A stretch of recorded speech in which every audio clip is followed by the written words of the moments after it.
ओम नमः शिवाय। बूढ़ा गिद्ध कहता है कि चाहे कितनी ही पतिव्रता नारी हो, यह तीन बातें कभी भी नहीं बतानी चाहिए। जो मनुष्य ये तीन बातें नहीं बताते वह इंसान कभी भी गरीब नहीं रहता है। दोस्तों, आइए इस कहानी के माध्यम से जानते हैं कि वे कौन सी तीन बातें हैं जिसे जान लेने के बाद इंसान को कभी दुखों का सामना नहीं करना पड़ता है। दोस्तों, किसी जंगल में एक बूढ़ा गिद्ध और गिद्धनी घोंसला बना करके रहा करते थे। उन दोनों में आपस में बड़ा प्रेम था और वह गिद्ध जो था वह नित्य अपनी गिद्धनी को एक नई नई ज्ञान की बातें बताया करता था। एक दिन क्या होता है कि वह बूढ़ा गिद्ध अपनी पत्नी से कहने लगा कि स्त्री चाहे कितनी ही पतिव्रता हो, उसे यह तीन बातें कभी नहीं बताना चाहिए। गिद्ध की इस तरह की बात को सुनकर के गिद्धनी कहने लगी कि ऐसा क्यों? गिद्ध कहता है, इसके लिए मैं तुम्हें एक कहानी सुनाता हूँ। यह कहानी सुनने के बाद तुमको पता चल जाएगा कि स्त्री चाहे कितनी ही पतिव्रता हो, उसे यह तीन बातें कभी नहीं बताना चाहिए, वरना मनुष्य को सिर पकड़ करके रोना पड़ता है। गिद्ध कहता है कि बहुत पुराने समय की बात है। किसी नगर में एक बड़ा धनवान सेठ अपनी पत्नी के साथ बड़े प्रेम से रहा करता था। उस सेठ के घर में किसी चीज की कोई कमी नहीं थी। सेठ का व्यापार बहुत अच्छे से चल रहा था और उसकी पत्नी बहुत खुश रहती थी। एक दिन क्या होता है कि भगवान शंकर एक साधु का वेश धारण करके पृथ्वी लोक पर भ्रमण के लिए निकल पड़ते हैं और इसी सेठ के एक सुंदर बगीचे में भगवान शिव एक साधु के रूप में रहने लगे। सेठ के बगीचे में एक बरगद का वृक्ष था और उस बट वृक्ष के नीचे साधु महाराज अपना आसन बिछा करके ध्यान किया करते थे। अब सेठ और सेठानी दोनों साधु महाराज की बहुत सेवा करते थे और उनकी देखभाल करते थे। वह जो सेठ था वह नित्य साधु महाराज को घर का भोजन देता था और साधु महाराज भी उनसे बहुत प्रेम करते थे। भगवान शिव जो साधु थे वह बहुत सुखी थे क्योंकि उन्हें किसी चीज के लिए कहीं और नहीं जाना पड़ता था। सेठ उन्हें नित्य स्वादिष्ट भोजन खिलाता था। सेठ की जो पत्नी थी बहुत ही सरल और भोली भाली स्वभाव की थी। उसकी आदत थी कि वह घर की हर बात बाहर वालों से बता देती थी। एक दिन सेठ की पत्नी ने अपने पति से पूछ लिया कि पिया जी, आपका व्यापार कैसा चल रहा है? आप कैसे इतना मुनाफा कमाते हो? अपनी पत्नी की बातें सुन करके सेठ ने सारी बात अपनी पत्नी को बता दिया कि मैं अनाज का व्यापार करता हूँ, मैं सस्ते दाम में अनाज खरीदता हूँ और उसे महंगे दामों में बेच देता हूँ। अपने पति की इस तरह की बात को सुन करके सेठानी बहुत खुश हो जाती है। उसने सोचा कि मेरे पति तो बहुत बुद्धिमान हैं, यह बात तो सारे नगर वालों को पता होनी चाहिए कि मेरे पति इतने बुद्धिमान हैं और इतना ज्यादा धन कमाते हैं। अब सेठ की पत्नी ने पूरे नगर में यह बात फैला दी कि उनके पति इस तरीके से पैसा कमाते हैं। अब क्या था, ज्यादातर लोग उस सेठ की तरह अनाज का धंधा करने लगे। अब अधिक लोगों के अनाज का व्यापार करने से पहले जो सेठ सस्ते दाम में अनाज मिल जाया करता था, वही अनाज उसे अब महंगे दाम में मिलने लगा, जिसके कारण सेठ का मुनाफा कम हो गया और धीरे धीरे वह सेठ गरीब होता जाता है। सेठ का पूरा धंधा चौपट हो जाता है। यह देख करके वह सेठ जो है वह बहुत चिंतित और दुखी हो जाता है। दोस्तों, एक दिन क्या होता है कि सेठ अपने व्यापार की परेशानी से तंग आकर के बगीचे में बैठा था। तभी भगवान शिव जो सन्यासी थे वहां आते हैं और कहते हैं, क्या बात है बेटा, आज तुम बहुत परेशान लग रहे हो। भगवान शिव की बात को सुनकर के सेठ कहता है कि संत महात्मा, मेरा व्यापार बहुत मंदा चल रहा है, मुनाफा बहुत कम हो गया है। नगर के बहुत से लोगों ने अनाज का धंधा शुरू कर दिया है, जिससे मेरा धंधा बैठता जा रहा है। भगवान शिव जो सन्यासी थे सेठ की बात सुन करके कहते हैं कि सेठ जी, क्या आपने किसी को बताया था कि आप किस प्रकार से अपना धन को अर्जित करते हैं, किस प्रकार आप अपनी जीविका को चलाते हैं? तब सेठ कहता है, हाँ महाराज, मैंने अपनी पत्नी को सारी बात बताई थी। वह मुझसे पूछ रही थी कि आप इतना धन कैसे कमाते हैं। तब मैंने उसे बताया था कि मैं अनाज का व्यापार करके धन अर्जित करता हूँ। साधु महाराज को सारी बात समझ में आ जाती है। साधु महाराज कहते हैं कि सेठ जी, आपने बहुत बड़ी गलती कर दी। आपको सेठानी जी से यह बातें नहीं बतानी चाहिए थी। आज मैं आपको एक कहानी सुनाता हूँ और इस कहानी के माध्यम से बताऊंगा कि चाहे कितना भी गरीब इंसान हो, यह तीन बातें कभी किसी को नहीं बतानी चाहिए। इससे गरीबी आपके आसपास भी नहीं भटकेगी। अब जो साधु थे, भगवान शिव थे, वह अपनी कहानी सुनाते हैं।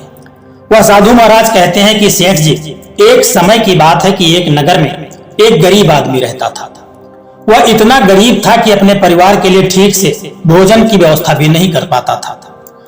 फिर सन्यासी कहते हैं कि सेठ जी, गरीबी मनुष्य के लिए बहुत बड़ा अभिशाप होती है।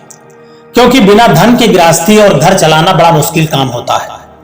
फिर सन्यासी आगे कहता है कि सेठ जी वह गरीब आदमी जैसे तैसे अपने घर वालों का पेट पाल रहा था। कभी उनको भोजन मिल जाता था तो कभी भूखे पेट ही सभी को सोना पड़ता था। एक दिन क्या होता है, उसकी पत्नी ने कहा कि देखो हमारे पास तो धन है नहीं, सुबह को खा लें तो शाम की उम्मीद नहीं है, शाम को खा लो तो सुबह की उम्मीद नहीं है, आखिर ऐसा कब तक चलेगा? मैं जैसे तैसे करके घर चला लूंगी, लेकिन आप धन कमाने के लिए परदेश चले जाइए। इस प्रकार से हमारे परिवार का गुजारा नहीं चलेगा, क्योंकि यहाँ इतनी धन की व्यवस्था नहीं हो पाती है जिससे हमारी गृहस्थी की गाड़ी चल सके। मनुष्य के पास चाहे कितना ही धन हो, लेकिन अगर उसके पास कोई काम नहीं है तो वह धन भी बेकार होता है। अगर हम कुछ नहीं करेंगे तो अपने बच्चों को कैसे पालेंगे?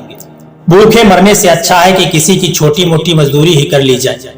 अब पत्नी के बार बार कहने पर वह गरीब आदमी धन कमाने की उम्मीद को लेकर के घर से निकल पड़ा।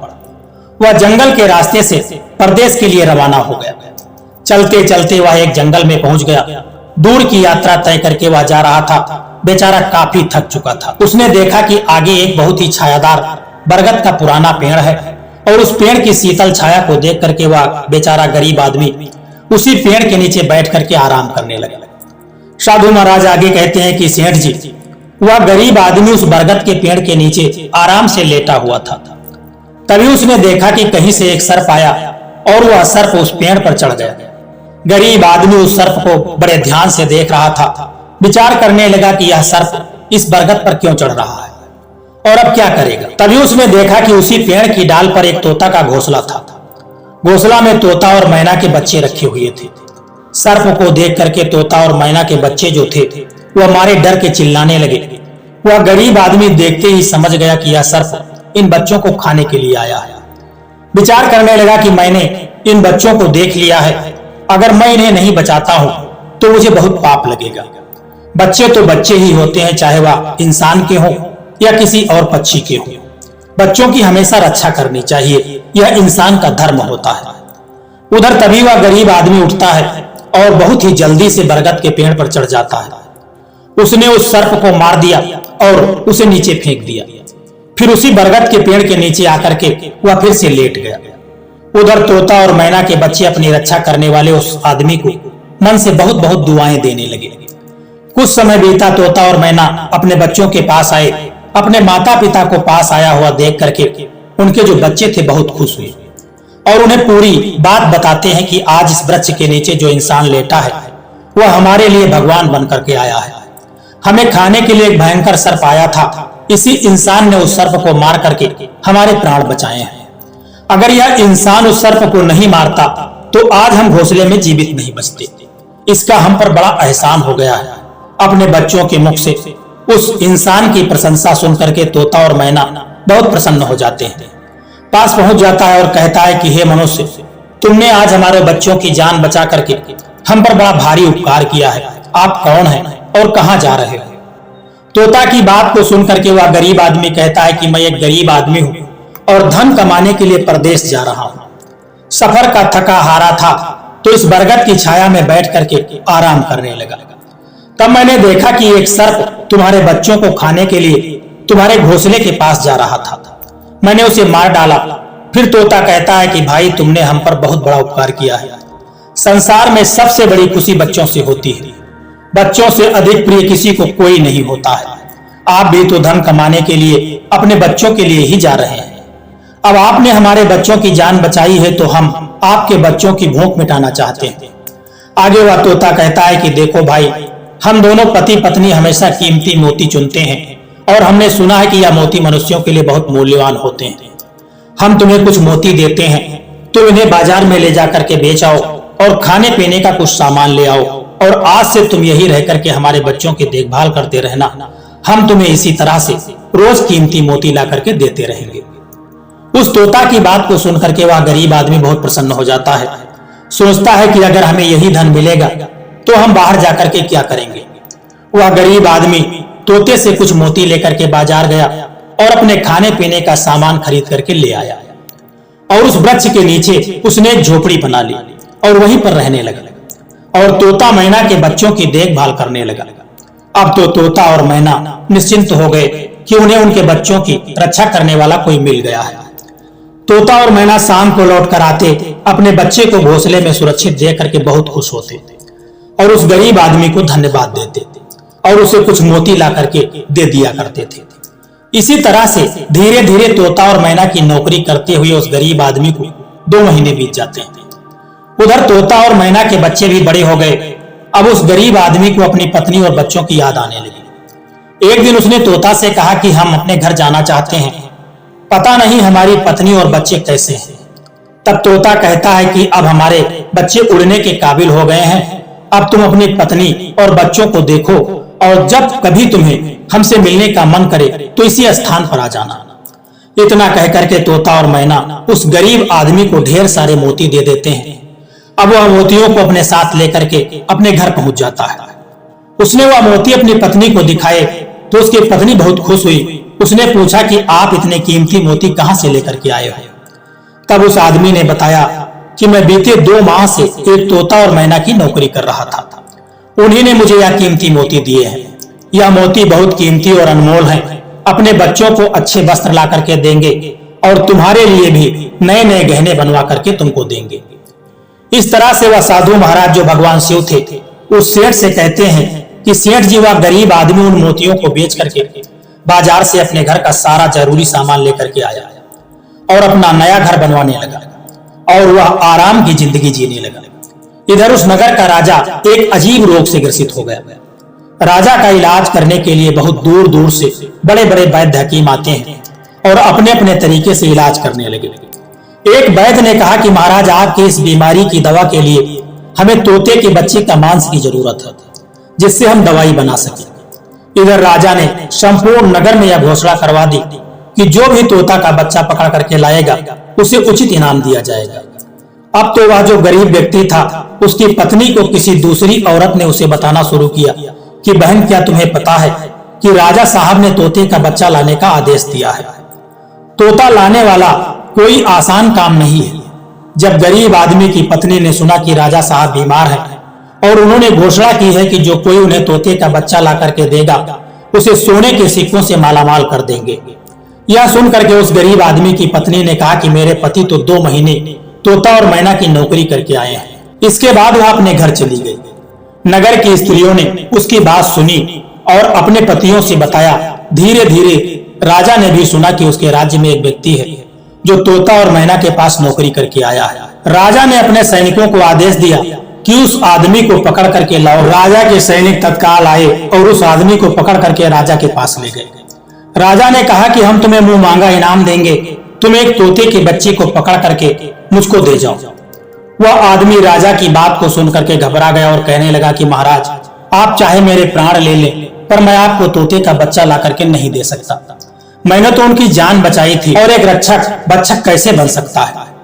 उसके इनकार करने पर राजा बहुत नाराज हो गया और कहने लगा कि अगर तुमने हमारी बात नहीं मानी और तोते का बच्चा ला करके हमको नहीं दिया तो हम तुम्हारी पत्नी और बच्चों को मरवा देंगे।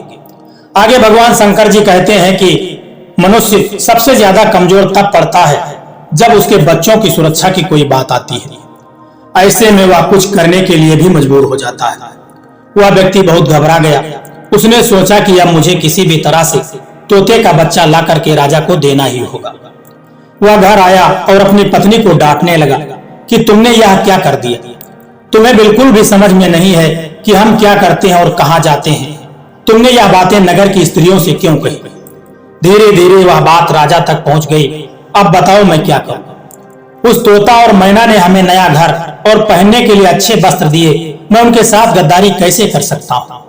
तुमने यह बात उन महिलाओं को बता करके बहुत बड़ी गलती की है। वह व्यक्ति अपनी पत्नी को समझाते हुए कहता है कि देखो, अपने घर की कुछ बातें दूसरों से कभी नहीं कहनी चाहिए। पहली बातें आपके घर में कितना धन है और आपकी कितनी कमाई है और आपकी कमाई का स्रोत क्या है, यह बातें दूसरों से कभी नहीं कहनी चाहिए। दूसरी बात, घर में आपसी प्रेम की बातें, पति पत्नी के प्रेम की बातें बाहर वालों के सामने नहीं करनी चाहिए। लड़ाई झगड़ा मतभेद मान अपमान की बातें कभी दूसरों के सामने नहीं करना चाहिए, वरना लोग हमारी गुप्त बातों को जान करके, हमारी कमजोरी को समझ करके हमारा फायदा उठाते हैं। चौथी बात, अपनी कमजोरी दूसरों के सामने कभी न बताएं और अपनी उन्नति का राज किसी को भी न बताएं। जिन बातों को कहने से आपके परिवार पर दुख आ सकता है, वह बातें कभी भी बाहर नहीं करनी चाहिए।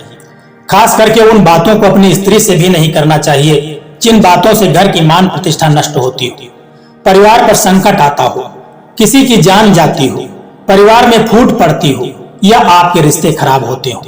क्योंकि कहते हैं कि स्त्रियों के पेट में इस तरह की बातें पचती नहीं है। अब वह गरीब आदमी कहता है, तुम्हारी यह गलती आज हमारे परिवार को मौत के मुंह में डाल रही है। यदि तुमने इस बात को छुपा लिया होता तो आज हम निर्भय होकर के अपने घर में आनंद की जिंदगी जी रहे होते। अब राजा की आज्ञा है तो तोता का बच्चा ला करके राजा को देना ही पड़ेगा। लेकिन जिन बच्चों की मैंने इतने दिन देखभाल की है, जिन्हें मैंने मरने से बचाया है, मैं उन्हें किस प्रकार मौत के मुंह में डाल सकता हूँ। पत्नी कहने लगी कि देखो, अब जो भी हो, लेकिन हमें अपनी बच्चों की जिंदगी तो बचानी ही है। आपको यह पाप तो करना ही पड़ेगा। अब तो बड़ा लाचार होता हुआ गरीब आदमी जंगल की ओर चल देता है जहां वह तोता बच्चों की देखभाल करता था। उधर जब तोता और मैना और उनके बच्चों ने उस गरीब आदमी को अपने पास आता हुआ देखा तो वह बहुत खुश होने लगे। अपने बच्चों को बेहद खुश देख करके तोता और मैना कहते हैं, अरे बच्चों, तुम इतने खुश क्यों हो रहे हो? वह तो तुम में से किसी एक को लेने आ रहा है। तुम में से कौन है जो आज उसके साथ जा करके उसकी और उसके बच्चों की जान बचाएगा? फिर तोता कहता है कि बच्चों, लेकिन एक बात याद रखना, तुम में से जो भी उसके साथ जाएगा वह कभी लौट करके नहीं आएगा, वह नगर के राजा का भोजन बन जाएगा। उसकी बात को सुन करके बच्चे कहते हैं कि आप ऐसा क्यों कह रहे हैं? तोता कहता है कि बच्चों, यहाँ का राजा बीमार पड़ गया है और वैद्य ने उसे दवाई बनाने के लिए तोते के बच्चे का मांस लाने के लिए कहा है। इसीलिए तुम में से किसी एक को वह लेने के लिए आया है। यदि तुम में से कोई उसके साथ जाने को तैयार है तो वह जा सकता है। तभी उनमें से एक बच्चा कहने लगा कि उस आदमी ने ही हम सबकी जिंदगी बचाई है और वह आदमी बहुत बड़ी मुसीबत में पड़ा हुआ है। ऐसे में हमें भी उसकी मदद करनी चाहिए, चाहे हमारी जान ही क्यों न चली जाए, लेकिन हम उसके साथ जरूर जाएंगे। और उधर वह आदमी उस बरगद के वृक्ष के नीचे आता है और तोता मैना से अपना दुख बताता है। तब तोता कहता है कि भाई, तुम चिंता न करो, हमारे बच्चे तुम्हारे साथ जाने के लिए तैयार हैं। तुम इनमें से किसी एक को ले जाओ। अब वह गरीब आदमी उनमें से एक तोते के बच्चों को लेकर के लौट जाता है और राजा को ले जाकर के दे देता है। राजा उस तोते के बच्चे को एक पिंजरे में बंद करता है और अपने नौकर को रखने के लिए कहता है। राजा कहता है कि कल वैद्य को बुला करके इसे वैद्य को दे देंगे जिससे वैद्य दवाई बना सके। दोस्तों, इधर क्या होता है कि उस राजा का एक बेटा था जो पशु पक्षियों से बड़ा प्रेम करता था। उसे यह नहीं पता था कि यह तोता उसके पिता के खाने के लिए लाया गया है। वह अपने मित्रों के साथ उसी जगह पर खेल रहा था जहां तोता का बच्चा पिंजरे में कैद था। राजकुमार ने जब एक सुंदर तोते को पिंजरे में बंद देखा तो उसके साथ खेलने लगा। तभी राजकुमार का एक मित्र कहता है कि मित्र, तुम इस पक्षी को बाहर निकालो, यह कितना सुंदर तोता है, पिंजरे में इसका रहना बिल्कुल अच्छा नहीं है, हम इसे आजाद कर देते हैं। अपने मित्र की बात सुनने के बाद राजकुमार उस तोते के बच्चे को पिंजरे से बाहर निकाल देता है। जैसे ही वह पिंजरा खोलता है तो तोते का बच्चा आकाश में उड़ जाता है। धीरे धीरे यह बात राजा तक पहुंची कि आपके राजकुमार ने उस तोते को छोड़ दिया है, अब आपके प्राण बचाना बहुत ही मुश्किल है। यह सुनकर के राजा को बड़ा क्रोध आता है। उसने राजकुमार को बुलवाया और कहने लगा कि तूने उस तोते के बच्चों को क्यों उड़ा दिया? राजकुमार बहुत घबरा गया और बोला कि पिताजी, मुझे क्या पता था वह उड़ जाएगा, मैंने उसके साथ खेलना चाहा, इसीलिए उसे पिंजरे से बाहर खोल दिया। अपने पुत्र की बात को सुनकर के राजा को और भी क्रोध आता है। उन्होंने राजकुमार को नगर से निकलने का आदेश दे दिया। अब राजा के सैनिक राजकुमार को नगर की सीमा से बाहर छोड़ देते हैं। उधर वह तोते का बच्चा उड़ करके अपने माता पिता के पास पहुंचता है और उन्हें सारी बात बताता है कि राजा के बेटे ने उसे आजाद कर दिया है। तोता और मैना जब अपने बच्चे को देखता है तो कहता है कि पुत्र, राजा के बेटे ने तुम्हें तो आजाद कर दिया, लेकिन वह खुद संकट में फंस गया है। उसके दुष्ट पिता ने उसे नगर के बाहर निकाल दिया है। अब उसकी जिंदगी की जिम्मेदारी तुम्हारे ऊपर है, तुम जाओ और उसकी मदद करो। वह तोते का बच्चा राजकुमार की मदद करने के लिए राजकुमार के पास पहुंच जाता है। राजकुमार जब उसे देखता है तो पहचान लेता है कि यह तो वही पक्षी है जिसे मैंने पिंजरे से आजाद किया था। राजकुमार कहता है कि तुम्हारी वजह से मेरे पिता ने नगर से मुझे निकाल दिया है, अब तुम ही बताओ मैं क्या करूं और कहां जाऊं। तोता कहता है कि मित्र, तुम चिंता मत करो, तुमने मेरी जान बचाई थी, इसीलिए मैं तुम्हारी मदद करने के लिए आया हूं। सुख दुख में अब मैं तुम्हारे साथ ही रहूंगा। अब राजकुमार खुश हो जाता है क्योंकि उसे कम से कम एक साथी तो मिला। अब तोता और राजकुमार दोनों एक दूसरे राजा के राज्य में पहुंच जाते हैं। चलते चलते वे दोनों एक सुंदर से बगीचे में पहुंच जाते हैं। इस बगीचे में वहां के राजा की पुत्री भी अपनी सहेलियों के साथ घूमने के लिए आया करती थी। उस राज्य के राजा की कन्या का नाम था चंद्रवती। राजकुमारी चंद्रवती बहुत ही सुंदर थी और उसकी खूबसूरती की चर्चा पूरे नगर में होती थी। राजकुमार और तोता उसी बगीचे में बैठे हुए थे। तभी वहां राजा की पुत्री चंद्रवती अपनी सहेलियों के साथ बगीचे में घूमने के लिए आती है। राजकुमारी चंद्रवती को देख करके राजकुमार वृक्ष के पीछे छिप जाता है और तोता राजकुमारी के सामने पहुंच जाता है। राजकुमारी उस सुंदर तोता को देख करके मोहित हो जाती है और वह उसे पकड़ना चाहती है, लेकिन तोता उसकी पकड़ में नहीं आता है। यहाँ राजकुमार राजकुमारी चंद्रवती की सुंदरता पर मोहित हो जाता है। कुछ समय बगीचे में टहलने के बाद राजकुमारी अपने महल में लौट आती है। अब तो राजकुमार पूरी तरह से राजकुमारी पर मोहित हो गया था। अब राजकुमार उस तोते से कहता है कि तुम मुझे राजकुमारी से मिला दो, मैं उसके बिना अब नहीं रह पाऊंगा। तोता कहता है कि मित्र, तुम मुझ पर भरोसा रखो, मैं पता लगा करके आता हूं कि राजकुमारी कहाँ रहती है और तुम उससे कैसे मिल सकते हो। अब तोता राजकुमारी चंद्रवती के पास जाता है। राजकुमारी के महल में चारों तरफ पहरेदार थे, लेकिन तोता उड़ता हुआ ऊपर से जाता है और जा करके राजकुमारी के कक्ष के बाहर बैठ जाता है। तोता वहां से सारा नजारा देख करके राजकुमार के पास आता है और सारी बात आकर के राजकुमार से बता देता है कि महल में जाकर के राजकुमारी से मिलना बहुत मुश्किल है। तोता कहता है कि तुम एक काम करो, अपना रूमाल मुझे दे दो, मैं तुम्हारा रूमाल आज राजकुमारी के पास पहुंचा दूंगा और उसकी चुनरी ले आऊंगा। अब रात में तोता राजकुमार का रूमाल लेकर के राजकुमारी के कक्ष के पास छोड़ करके राजकुमारी की चुनरी साथ में ले जाता है। सुबह जब राजकुमारी जागती है तो देखती है कि उसके पास एक रूमाल रखा हुआ है।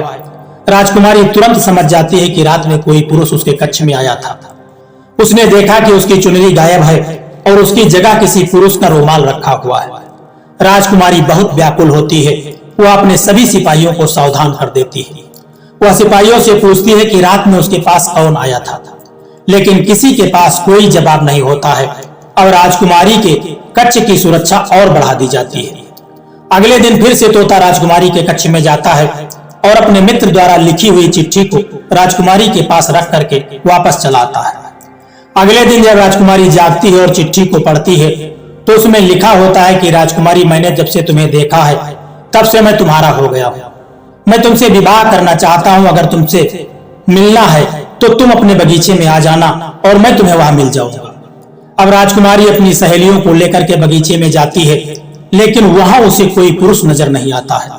वहां तो सिर्फ वही तोता घूम रहा है जिसे उसने उस दिन देखा था।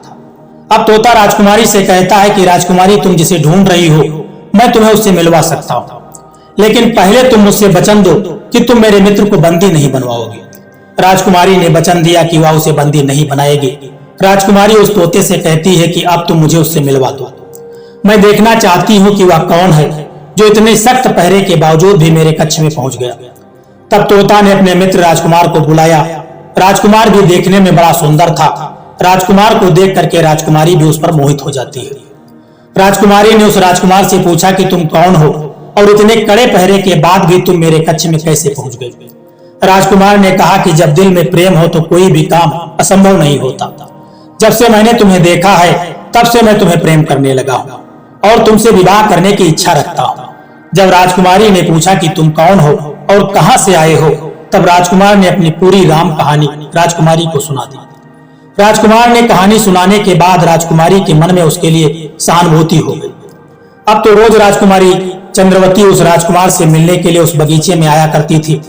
एक दिन राजकुमारी ने कहा कि राजकुमार, मेरे पिता तुम्हारे साथ मेरा विवाह कभी नहीं करेंगे, इसलिए मैं तुम्हारे साथ भाग चलती हूँ और कहीं दूसरी जगह चल करके हम विवाह कर लेंगे और आनंद पूर्वक रहेंगे।